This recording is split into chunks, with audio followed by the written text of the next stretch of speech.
ये B farm के लिए लास्ट मोमेंट तक उनको जपाना, खपाना, उनको ब्लैकमेलिंग करना, उनसे डिपॉजिट लेना, ये culture social democratic party of India में नहीं है।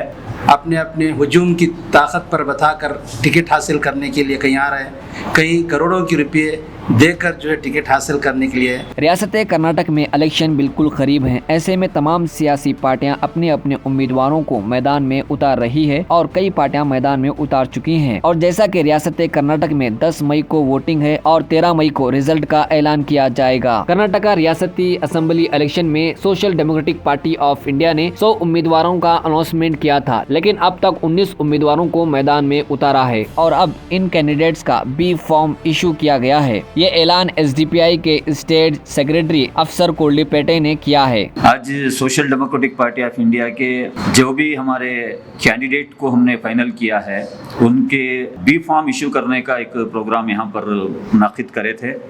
हालांकि इलेक्शन नॉमिनेशन डेट अप्रैल 13 तारीख से शुरू होगा, लेकिन हमारा एक पार्टी का एक उसूल है, ये बी फार्म के लिए लास्ट मोमेंट तक उनको जपाना, खपाना, उनको ब्लैकमेलिंग करना, उनसे डिपॉजिट लेना, ये culture social democratic party of India में नहीं है। हमने जिस तरीके से कैंडिडेचर के लिए कोई उनको इन्फ्लुएंस इस्तेमाल करने के लिए हमने मौका नहीं दिया, या कैंडिडेचर के लिए कोई ब्लैकमेलिंग करने का मौका नहीं दिया, बी फार्म इशू करने के लिए भी हम वो मौका नहीं देंगे। हमारे पार्टी में एक अनोखा सिस्टम है, ये B form free of cost, लोगों के भला और बहबूदी के लिए काम करने की जो नीयत रखने वाले हमारे जो कार्यकर्ता हैं, जो हमारे कैंडिडेट हैं, उनको पार्टी के तरफ से दिए जाने वाला एक कीमती अनमोल रतन है, एक अनमोल जिम्मेदारी है। ये बी फार्म का डिस्ट्रीब्यूशन प्रोग्राम में हमारे national committee member Abdul Hannan साहब थे, national working committee member doctor Awaz Sharif साहब थे, और state general secretary BR Bhaskar Prasad साहब थे, और state vice president Devanur Puttananjaya साहब थे। आज पूरे डिस्ट्रिक्ट प्रेसिडेंट को हमने बी फार्म इशू किया है। ये अपने अपने जिलों में जितने भी कॉन्स्टिट्यूएंसीज में कंटेस्ट कर रहे हैं, वहां पर वो कॉन्स्टिट्यूएंसी के लीडर्स को कॉन्फिडेंस में लेते हुए वहां के कैंडिडेचर को ये डिस्ट्रीब्यूट करेंगे। बड़ी फख्र की बात है और खुशी की बात है कि social democratic party of India, जैसा आपको मालूम है कि एक अनोखी पार्टी है। सारी मुख्तलिफ पार्टियों के मुकाबले में अगर देखा गया तो दस्तूर के मुताबिक जो जमहूरी निज़ाम है और जो इलेक्शन का तरीक़ा है और जो अपने नुमाइंदगी की शनाख्त करने का तरीक़ा है, वो सिर्फ़ और सिर्फ social democratic party of India में उस लिहाज पे चल रहा है। जबकि अगर आप देखेंगे कि मुख्तलिफ़ पार्टियों के हेड ऑफिस में हो या कहीं कहीं पर भी हो, एक बहुत बड़ी भीड़ लगी हुई है, कशमकश का माहौल है, हुजूम है, लोग अपने अपने हुजूम की ताकत पर बताकर टिकट हासिल करने के लिए कहीं आ रहे हैं, कई करोड़ों के रुपये देकर जो है टिकट हासिल करने के लिए। उसके बावजूद भी उनको अभी तक किसी को बी फॉर्म नहीं मिला है, टिकट नहीं मिली है।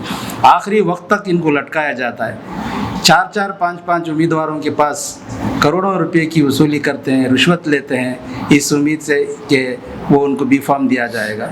इसके मुकाबले में अगर हम देखेंगे कि हमारी जो social democratic party of India है, वो इन सब से बालातर होकर एक बड़े अनोखी और सही मानों में एक सच्ची जमहूरियत के लिए काम करने वाली एक पार्टी है। हमने तो बी फॉर्म अपने हाथ में भी नहीं रखा, ना हमारे यहाँ के सदर के हाथ में रखा, बल्कि ये बी फॉर्म की जिम्मेदारी हमने ज़िलों के सदरों को दिया है। यानी कि हमारा जमहूरी निज़ाम इतना साफ़ है कि इसमें कोई किस्म की आड़ा टेढ़ी की बात या करप्शन हो या सिफारिश हो, ये कोई भी नहीं है। एकदम साफ़ सुथरा है। एक सिंपल तरीके से आप देख सकते हैं कि यहाँ कोई लाखों की हुजूम नहीं है, यहाँ कोई पैसों का कारोबार नहीं है। बस हमने जो शनाख्त किया था, जो शनाख्त करके जो नुमाइंदों को भेजा था, उन नुमाइंदों के नाम से हमने आज बी फॉर्म की तकसीम करने का प्रोग्राम किया है। ये एक पैगाम है, ये एक मिसाल है social democratic party of India कि हम जो कर रहे हैं वो सही मानों में एक अच्छी सियासत, पाक सियासत, जमहूरी तरीके से कर रहे हैं।